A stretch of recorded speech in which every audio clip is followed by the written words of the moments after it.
эмоцияға ерік беру техникасы. Сіздің ашулануға, ренжуге, ызалануға хақыңыз бар. Бұлардың бәрі адамға тән эмоциялар. Эмоцияларды сауатты шығара білу, өзіңізді құрметтеу, тәртіпті ұстамды адам боламын деп бәрін ішіңізге тығып, жинай берудің қажеті жоқ. Стресс немесе ашу-ыза 40 сағаттың ішінде шығарып үлгермесеңіз, бір жеріңізге барып бекиді, сол жерде өмір сүреді, яғни сіз оны асырайсыз.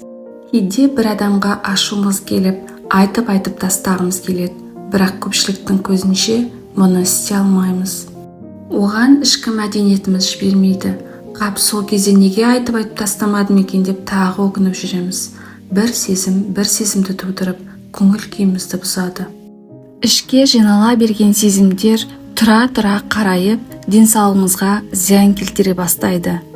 Эмоцияларды шығарудың ең оңтайлы жолы WhatsApp группа ашып, тек өзіңізді ғана қалдырыңыз. Сол жерге ол адамға айтқыңыз келген барлық сөзді аудиожазба түрінде жазып жіберіңіз. Ашуыңызды келтірген адамға қаншалықты жаман сөздер айтқыңыз келді, барлығын айтып алыңыз да, барлығын өшіріп тастаңыз. Бастысы, бұл эмоциялар сізден шығып кетсе болғаны, ішке бүгіп қалған жоқсыз. Осыдан кейін өзіңіздің көңіл күйіңізді көтеретін іспен айналысыңыз. Алла сізді ерекше махаббатпен жаратты. Сондықтан сіздің уақытыңыз, назарыңыз ұсақ күйбеңділікте емес, ұлы қадамдарға жол ашуы тиіс. Бақытсыз болу әркімнің қолынан келеді, ал бақытты болу ол үлкен еңбекті талап етеді.